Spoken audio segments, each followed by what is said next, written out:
آج ہم آپ کو ترکی کی سیر کروانے والے ہیں۔ کیا آپ جانتے ہیں کہ اوس خان کون تھا؟ اور کیا آپ جانتے ہیں کہ آیا صوفیہ کے ستون کے بارے میں مسیحیوں کا کیا عقیدہ تھا؟ اور دشمن اس کے پاس پہنچے گا تو آسمان سے ایک فرشتہ ہاتھ میں تلوار لیے نازل ہوگا۔ اور کیا آپ جانتے ہیں کہ آیا صوفیہ مرد تھا یا عورت تھی؟ اس نام کی مسیحیوں کے نزدیک کیا اہمیت ہے؟ کہیں آیا صوفیہ میوزیم کو مسجد میں تبدیل کرنا قیامت کے قریب آنے کا کوئی اشارہ تو نہیں؟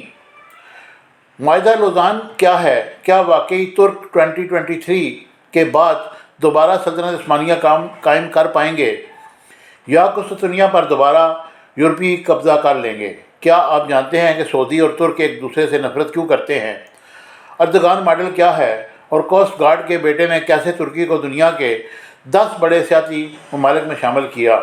اس کے علاوہ ہم آپ کو بتائیں گے کہ top rated tourist attraction in Turkey کے بارے میں آج کی اس ویڈیو میں بہت سی دلچسپ اور حیرت انگیز معلومات پر مبنی، جسے آپ بڑے عرصے تک بھول نہیں پائیں گے، اس پر ہم تبصرہ کریں گے۔ ہمارے چینل کو لائک، شیئر اور سبسکرائب کیجیے گا اور اس ویڈیو کو آخر تک ضرور دیکھیں۔ ناظرین کرام، ترکی کا official name Republic of Turkey ہے اور ترکی یورو ایشیا ملک ہے، یعنی بر اعظم ایشیا اور یورپ دونوں میں واقع ہے۔ ترکی کی 97% زمین ایشیا میں ہے، جبکہ باقی 3% یورپ میں ہے۔ ترکی کے 81 پروونس اور 600 کے قریب بڑے شہر ہیں۔ آبادی کے لحاظ سے سب سے بڑا صوبہ استنبول ہے اور رقبے کے لحاظ سے کونیا سب سے بڑا پروونس ہے۔ ملک کا سب سے بڑا سٹی استنبول اور اس کی آبادی 1.5 کروڑ سے زائد ہے۔ ترکی کی سرحدیں 8 ممالک سے ملتی ہیں۔ اس کی شمال مشرق میں جارجیا، مشرق میں آرمینیا، آذربائیجان اور ایران، جنوب مشرق میں عراق اور شام، اور جنوب مغرب میں میڈیٹرینین سی، مغرب میں یونان، شمال مغرب میں بلغاریہ اور شمال میں بحر اسود واقع ہے۔ ترکی کی آفیشیل لینگویج ٹرکش ہے اور ٹرکی زبان دنیا بھر کے 75 افراد کی زبان ہے، جس کی اکثریت ترکی میں رہتی ہے۔ تاہم قبرص، یونان اور وسطی یورپ کے علاوہ مغربی یورپ، خصوصاً جرمنی میں رہائش پذیر تارکین وطن کی بڑی تعداد بھی ترک زبان بولتی ہے اور سمجھتی ہے، اور سینٹرل ایشیا کی مختلف زبانیں بھی ترکی زبان سے ملتی جلتی ہیں۔ یہاں تک کہ فارسی، اردو، عربی اور پشتو زبان کے ہزاروں الفاظ ٹرکی زبان سے ملتے جلتے ہیں۔ اور موجودہ ترکی کا کل رقبہ 8,14,500 مربع کلومیٹر ہے اور ترکی اپنے رقبے کے لحاظ سے دنیا کا 27واں سب سے بڑا ملک ہے۔ ترکی کی آبادی اس وقت 8,20,17,500 افراد پر مشتمل ہے۔ رجب طیب اردگان 1954 میں استنبول کے نوائی بستی قاسم شاہ کے کوسٹ گارڈ کے ہاں پیدا ہوئے اور 1994 میں استنبول کے میئر بنے۔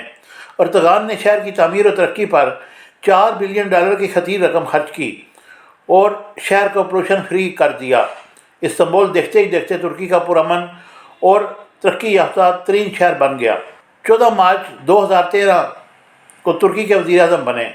اور ترک دلچسپ قوم ہے، یہ لوگ لبرل بھی ہیں اور مذہبی بھی، لہٰذا اردگان نے حالات کو دیکھتے ہوئے ایک دلچسپ ماڈل بنایا۔ یہ ماڈل آنے والے دنوں میں ترک ماڈل یا اردگان ماڈل کہلایا۔ انہوں نے چند ماہ میں پورے ملک میں گورننس کا سسٹم ٹھیک کر دیا، حکومتی نظام آن لائن ہو گیا، عوام کو اب سرکاری دفتروں میں دھکے نہیں کھانا پڑتے، نئی سڑکیں بنی، ریلوے کا نیا نظام بنایا گیا، ٹرکش ایئر لائن بحال ہوئی۔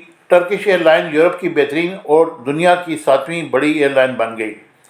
پولیس کے محکمے کو اتنی سہولتیں دی گئیں اور حکومت نے ہاؤسنگ سیکٹر پر توجہ دی۔ ملک بھر میں تعمیرات شروع ہو گئیں اور 500 چھوٹے بڑے شہروں کی تجاوزات سے پاک کر دیا گیا۔ ناپ تول میں گڑبڑ، ملاوٹ اور ذخیرہ اندوزی ختم ہوئی اور زر مبادلہ کے ذخائر $39 ارب سے $92 ارب ہو گئے اور ٹرکش کرنسی لیرا ہے، یہ ڈالر کے نصف تک پہنچ گیا۔ لوگوں کی آمدنی میں اضافہ ہوا اور ترک خاندان خوشحال ہوئے۔ چنانچہ ترک معاشرہ بڑی تیزی سے یورپ کے برابر پہنچ گیا۔ سیاحوں نے ترکی کا رخ کیا اور ترکی میں ہر سال 3 کروڑ سے زائد سیاح آنے لگے اور سیاحوں کی ایک بڑی تعداد یورپ اور عرب ممالک سے آتی ہے۔ دنیا میں سیاحتی والیوم انڈسٹری 3,000 ارب ڈالر ہے اور سیاحت دنیا میں سب سے زیادہ منافع بخش انڈسٹری ہے، اور اردگان نے 15 برسوں میں ترکی کو پوری دنیا کے لیے کھول دیا۔ آج آرمینیا کی سرحد سے ایران کی سرحد اور یورپ کی سرحدوں سے لے کر بلیک سی تک پورے ترکی کو دیکھ لیں، آپ کو ہر شہر میں سیاحوں کے ٹھٹ ملیں گے، اور ترکی دنیا کے 10 بڑے سیاحتی ملکوں کی فہرست میں شامل ہے۔ میڈیا کو انڈسٹری کا درجہ دے دیا گیا، اور ترک ڈراموں نے پوری دنیا کی میڈیا انڈسٹری پر پنجے گاڑنا شروع کر دیے۔ عشق ممنوع، میگنیفیسنٹ سینچری اور میرا سلطان اور اب ارطغرل نے پوری دنیا میں کامیابی کے ریکارڈ توڑے، اور P T V YouTube channel نے اردو میں ارطغرل کے تمام ریکارڈ توڑ دیے، اور اسے 1.5 ارب سے زائد لوگ دیکھ چکے ہیں۔ اس چینل کے 3.5 ملین سے زیادہ سبسکرائبر ہیں۔ ارطغرل سے لوگوں کو پتہ چلا کہ ترکش میں بھائی کو ارک کردش، بہن کو کس کردش، بیٹے کو اول، بیٹی کو کوکس اولت، ماں کو انا، والد کو بابا، ادب کے لیے دین کہا جاتا ہے۔ طیب اردگان کا ڈراموں کے بارے میں کہنا ہے کہ جب تک شیر خود اپنی تاریخ شروع نہیں کرے گا تب تک اس کے شکاری ہیرو بنائے جاتے رہیں گے۔ طیب اردگان کا اگلا ٹارگٹ اسلامی تشخص کی بحالی تھا۔ صوفی رقص اور تبلیغ کی اجازت دے دی گئی، اسکولوں میں عربی رسم الخط دوبارہ متعارف کرایا گیا، ملک میں شراب نوشی بھی محدود ہوتی چلی گئی، پردے، حجاب، برقعے اور داڑھی سے پابندی ہٹا لی گئی، مدارس بحال ہو گئے، ملک بھر کی مساجد آباد کر دی گئی، اور پوری دنیا اس وقت ہل گئی جب آیا صوفیہ میوزیم کے 85 سال بعد دوبارہ مسجد کی حیثیت بحال کر دی گئی۔ اور آیا صوفیہ کے بارے میں مزید جاننے کے لیے ہمیں تاریخ میں جاگنا ضرور پڑے گا، اور اس کی تاریخ بہت پرانی ہے۔ بحیرہ اسود کے پانی کی تہہ میں انسانی آبادی کے آثار ملے ہیں، اور ماہرین کے مطابق سیدنا نوح علیہ السلام کے طوفان کا زمانہ بھی یہی ممکن ہے۔ اس طوفان کے باعث بحیرہ اسود کی سطح بلند ہوئی اور نوح علیہ السلام کی پوری قوم بحر اسود میں غرق ہو گئی، اور جب حضرت نوح علیہ السلام کا بیٹا یافس مرنے لگا تو اس نے اپنے بیٹے ترک کو اپنا جانشین مقرر کیا، اور ترکی سے لے کر سینٹرل ایشیا کی تمام اقوام ترک بن یافس کی نسل سے ہیں، اور اسی کی نسل میں کارا خان کے گھر اوس خان کی ولادت ہوئی، اور ترکوں میں اوس خان کو انتہائی باعزت مقام حاصل ہے۔ ترک تاریخ دانوں کے مطابق اوس خان پیدا ہوتے ہی بولنے لگا، اور اس نے اپنی ماں کا دودھ پینے سے انکار کر دیا، اور اس نے پیدا ہوتے ہی گھوڑی کا دودھ اور گوشت مانگا۔ جب اوس خان جوان ہوا تو اس وقت ڈریگن نما جانور لوگوں کو مار کر کھا جاتا تھا، اور ترک اس سے بہت زیادہ خوفزدہ تھے۔ اوس خان نے ایک بڑھیا چال سے اس کی گردن اڑا دی، اور اس کی کوششوں سے بکھرے ہوئے ترک قبائل بھی اکٹھے ہو گئے۔ اوس خان کے 12 بیٹے تھے، جن سے یہ 12 قبیلے بنے، جن میں ایک کائی قبیلہ تھا۔ تاریخ میں آگے جا کر اس قبیلے کے سردار ارطغرل غازی کے بیٹے عثمان نے سلطنت عثمانیہ کی بنیاد رکھی۔ کانسی کا زمانہ، جب یہاں طویل عرصے تک یونانیوں کی سلوی سلطنت کی حکومت رہی، اس کے کچھ عرصے بعد رومیوں نے اسے روم کا حصہ بنا دیا۔ اسی دور میں سیدنا حضرت عیسیٰ علیہ السلام کی بعثت ہوئی، اور جناب عیسیٰ علیہ السلام پر گنتی کے چند لوگ ایمان لائے۔ یہودیوں نے حضرت عیسیٰ علیہ السلام پر بغاوت کا الزام لگایا۔ اللہ تعالیٰ نے عیسیٰ علیہ السلام کو آسمانوں پر زندہ اٹھا لیا، اور حضرت مریم علیہ السلام حضرت عیسیٰ علیہ السلام کے زندہ آسمان پر اٹھائے جانے کے بعد ترکی شفٹ ہو گئی۔ آپ کا گھر آج تک ترکی میں موجود ہے، اور 4 صدی عیسوی میں قسطنطین وہ پہلا رومی بادشاہ تھا جس نے قسطنطائن کوپ کو روم کا دارالحکومت بنایا، اور اسے شہروں کی ملکہ کہا جاتا تھا، اور قرون وسطیٰ میں یورپ کا سب سے بڑا اور امیر ترین شہر تھا۔ یہ شہر ایشیا اور یورپ کے سنگم اور اب نئے باسفورس کے کنارے آباد دنیا کا واحد سٹی ہے جو 2 براعظموں پر واقع ہے۔ یہ دراصل یونانیوں کا آباد کیا ہوا شہر بزنطینم تھا، اسی وجہ سے رومن بادشاہوں کو بزنطینی حکمران کہا جاتا ہے، اور جب قدیم رومن شہنشاہیت کے تخت پر بیٹھے تو پورے ملک میں خانہ جنگی عروج پر تھی۔ اس نے ایک دم یہ اعلان کیا کہ خواب میں آسمان پر عیسائیت کا نشان چمکتا ہوا دیکھا ہے، جس کی تعبیر کے نتیجے میں اس نے عیسائیت قبول کر لی، اور 312 عیسوی میں متحدہ روم کے تخت پر جلوہ گر ہو سکا۔ اس کی والدہ عیسائی راہبہ بن گئی، اور وہ بیت لحم فلسطین چلی گئی، اور اس نے حضرت عیسیٰ علیہ السلام کی جائے پیدائش پر گرجا گھر تعمیر کیا، اور مسیحیت کی ترویج مسیحیت کو سرکاری مذہب کی حیثیت دے دی۔ چرچن قدیم رومی مذاہب کے ماننے والوں کو ہر طریقے سے مسیح بنایا، ان کے مندروں کو گرجا گھروں میں تبدیل کیا، پگان عبادت پر پابندی لگا دی گئی۔ اس طرح سے نئے لوگوں نے ڈر کے مارے مسیحیت کو قبول کر لیا، مگر فن تعمیر کے نام پر چرچ میں مقدس ہستیوں کی شبیہیں بنا کر بت پرستی کی بنیاد رکھی۔ یاد رہے کہ اس وقت تک صلیب کی پوجا کا تصور بھی نہیں پایا جاتا تھا، اور اسی دور میں کچھ علماء نے ان بدعات سے بچنے کے لیے ربانیت اختیار کر کے تنہائی میں رہنا شروع کر دیا، اور 360 عیسوی میں پہلا لکڑی کا کلیسا تعمیر کیا گیا اور اس کا نام آیا صوفیہ رکھا گیا۔ سینٹ صوفیہ یا آیا صوفیہ کون تھی؟ یہ اٹلی کی رہنے والی مومنہ بیوہ نصرانی خاتون تھی جو مسیح شہیدان کے نام سے جانی جاتی تھی۔ صوفیہ اور اس کے 3 بیٹیوں کو رومی بادشاہ نے آرٹمن رومی دیوی کو سجدہ کرنے کا حکم دیا۔ انہوں نے کہا کہ شرک ہے اور انہوں نے انکار کر دیا۔ حضرت عیسیٰ السلام کے رب پر ایمان لانے کا اقرار کیا۔ انکار کی پاداش میں پوری فیملی کو عزتیں دے دے کر شہید کیا گیا، اور آیا صوفیہ چرچ اسی مومنہ شہیدان کے نام پر بنایا گیا۔ جیسے جیسے وقت گزرا، مسیح فرقہ پرستی کی آگ میں جلنے لگے، اور آخر میں 5ویں صدی میں مسیح دنیا 2 فرقوں کی سلطنتوں میں تقسیم ہو گئی۔ مشرق میں آرتھوڈاکس کلیسا کی سلطنت تھی۔ اس فرقے کا پایا تخت قسطنطنیہ تھا، اور اس کا سب سے بڑا مذہبی پیشوا پیٹری آرک کہلاتا ہے۔ اور مغربی یورپ میں روم کیتھولک کسیہ کی سلطنت تھی، جس کا مرکز روم موجودہ اٹلی تھا، اور یہاں کا مذہبی پیشوا پوپ کہلاتا تھا۔ اور آج بھی مغربی یورپ اور امریکہ والے رشین کو اچھا نہیں سمجھتے۔ اس کی بڑی وجہ وہ آرتھوڈاکس مسیح فرقے کے ماننے والے آیا صوفیہ گزشتہ 2000 سال سے تاریخ کے لاتعداد مناظر دیکھ چکی ہے۔ اور 6 صدی میں لکڑی کا آیا صوفیہ گرجا گھر جل گیا تو اسی جگہ کیسر جسٹن 10 اول نے 532 میں آرتھوڈاکس چرچ کے عالمی مرکز کے طور پر کلیسا کی عبادت کی پختہ تعمیر کرنا شروع کی۔ اور آیا صوفیہ کلیسا اس لحاظ سے بھی اہم تھا کہ وہ روم کے کیتھولک کلیسا ویلنٹن سٹی سے زیادہ قدیم اور معتبر سمجھا جاتا تھا۔ مسیح دنیا اس کلیسا کو اپنی مقدس ترین عبادت گاہ سمجھتی تھی، اور اس کی تکمیل 5 سال 10 مہینے میں ہوئی، اور اسے بازنطینی فن تعمیر کا نچوڑ سمجھا جاتا ہے، اور کہا جاتا ہے کہ اس کی تعمیر سے فن تعمیر کی تاریخ بدل گئی، اور اس وقت یہ دنیا کی پہلی مکمل محراب دار چھت رکھنے والی عبادت گاہ تھی۔ 1100 سال تک یہ عمارت مسیحیت کے مذہبی اور روحانی مرکز کے طور پر استعمال ہوتی رہی، اور مسیحیوں کا عقیدہ بن چکا تھا یہ کلیسا کبھی ان کے قبضے سے نہیں نکلے گا۔ سلطان محمد فاتح نے جب 1453 میں قسطنطنیہ کو فتح کیا تو شہر کی عیسائی آبادی اس عمارت میں گھس گئی، کیونکہ ان کا عقیدہ تھا کہ جب دشمن قسطنطین ستون کے قریب پہنچ جائیں گے تو آسمان سے ایک فرشتہ ہاتھ میں تلوار لیے نازل ہوگا، اور آسمانی ہتھیار کے ذریعے سلطنت ایک غریب آدمی کے حوالے کر دی جائے گی جو اس وقت ستون کے پاس بیٹھا ہوگا۔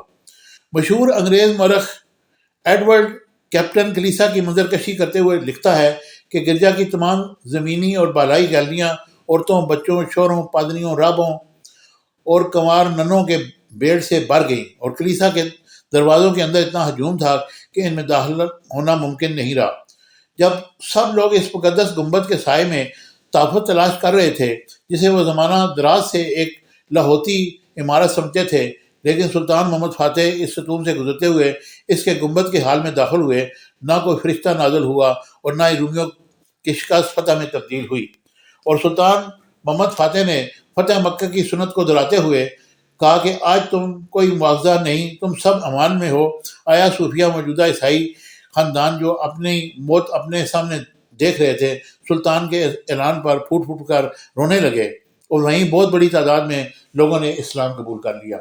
یہی وجہ ہے کہ جو بھی عیسائی تہذیب کا مرکز تھا، آج وہاں صرف 0.2% مسیحی ہے۔ سلطان محمد فاتح نے کہا کہ چونکہ یہ شہر ہم نے حضرت کے عیسائیوں سے معاہدے کے تحت بیت المقدس حاصل کرنے کی طرح حاصل نہیں کیا بلکہ لڑ کر فتح کیا، ہم جمعے کی نماز یہاں ادا کریں گے۔ اور سلطان نے آرتھوڈاکس کلیسا کے اس تاریخی مذہبی مرکز اور آس پاس کی زمین کو اپنی ذاتی مال سے خریدا، اور اس کی مکمل قیمت کلیسا کے راہبوں کو ادا کی۔ خرید و فروخت کی دستاویزات آج بھی ترکی کے دارالحکومت انقرہ میں موجود ہیں، اور اس میں کوئی شک نہیں یہ آج بھی دنیا کی سب سے خوبصورت بلڈنگ میں سے ایک ہے۔ جہاں یہ بلڈنگ بازنطینی سلطنت کی طاقت کا نشان ہے، وہی بیرونی مینار مسلمانوں کی لازوال شان و شوکت کے گواہ ہیں۔ اس لیے کہا جاتا ہے کہ جو ترکی جائے آیا صوفیہ مسجد نہ جائے، سمجھے وہ ترکی گیا ہی نہیں۔ آیا صوفیہ کی پوری عمارت میں 170 ستون ہیں۔ درمیانی گنبد کا قطر 107 فٹ اور چھت کی اونچائی 150 فٹ ہے۔ چاروں کونوں پر اللہ، محمد، ابو بکر، عمر، عثمان اور علی نہایت خوش خط لکھ کر لگایا گیا ہے۔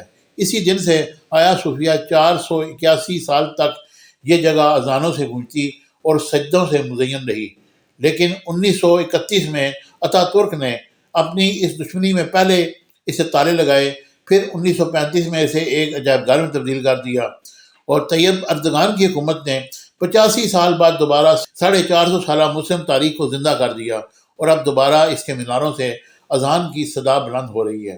اور بلیوم مسجد ترکی کی سب سے قدیم مسجد نیلی مسجد ہے، جس کو سلطان احمد مسجد یا بلو مسجد بھی کہا جاتا ہے۔ یہ بالکل آیا صوفیہ کی مسجد کے سامنے واقع ہے۔ ترکی سیاحوں کے درمیان بہت زیادہ مقبول ہے۔ یہاں کئی ایسے سیاحتی مقام موجود ہیں جو کہ عالمی ثقافتی ورثے میں شامل ہیں۔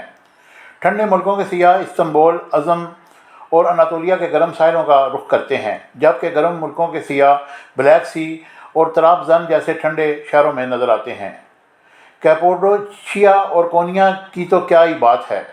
چنانچہ سیاحوں کو تاریخ، ثقافت اور تفریح سے لے کر رقص تک سیاحت کی ساری سہولتیں ترکی میں ملتی ہیں، اور ترکی ان سہولتوں سے ہر سال 50 ارب ڈالر کماتا ہے، جسے ترکش زبان میں کاپوڈوکیا کہا جاتا ہے۔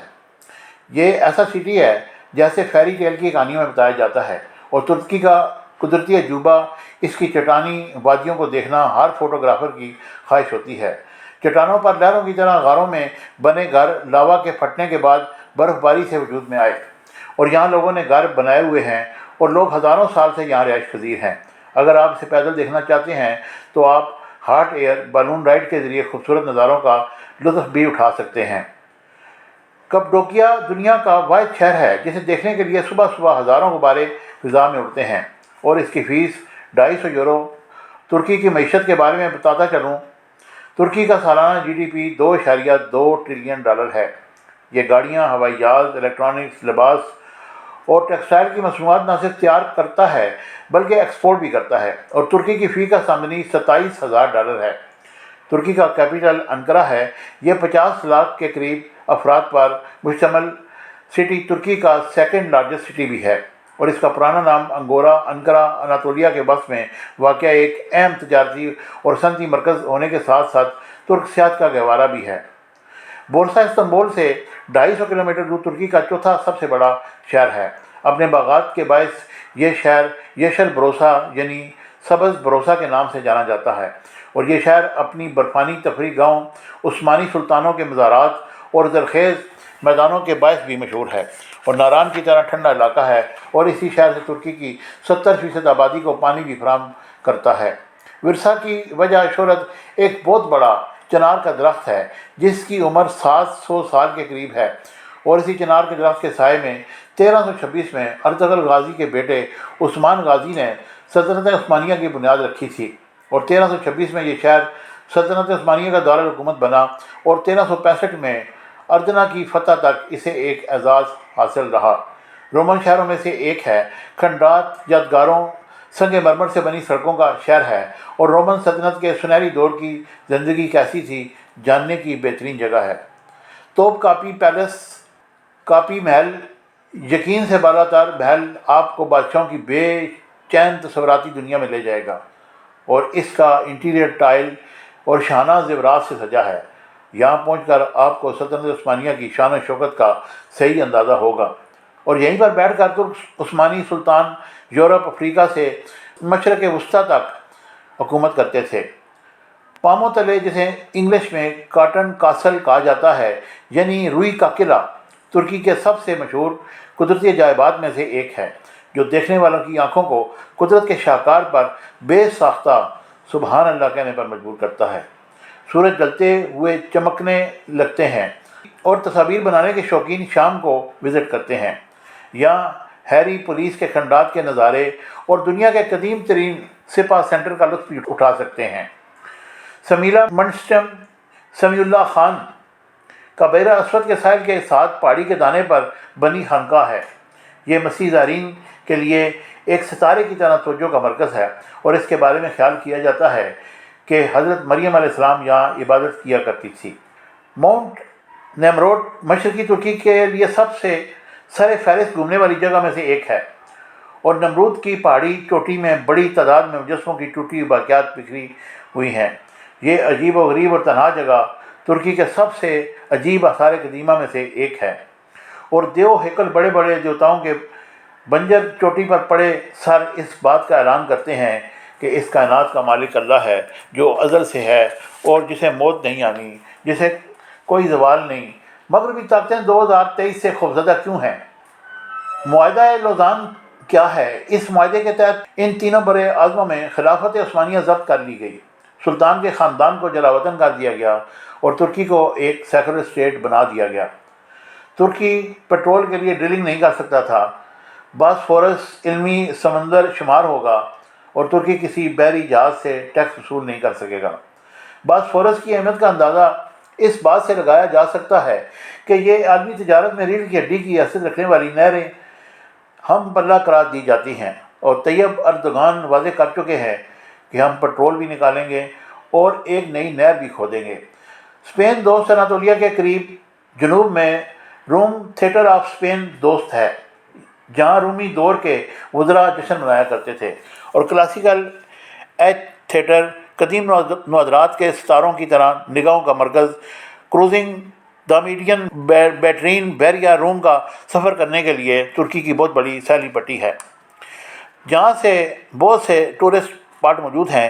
ایک مشہور سفر بلو کروز کے نام سے بھی جانا جاتا ہے، اور ساحل کے نیچے فتیہ سے جنوب کے ساحل تک اولمپکس کے قریب اترنے تک کا سفر کہلاتا ہے۔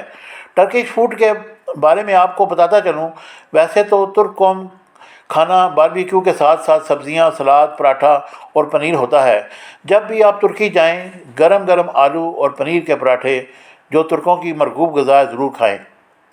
میں جب ترکی گیا تھا تو میں نے استنبول میں سمندر کے کنارے بیٹھ کر ایک برگر کھایا تھا، جس میں تازہ مچھلی نکال کر انہوں نے فریز کر کے اس میں ڈالی تھی، جس کا ذائقہ آج بھی مجھے یاد ہے۔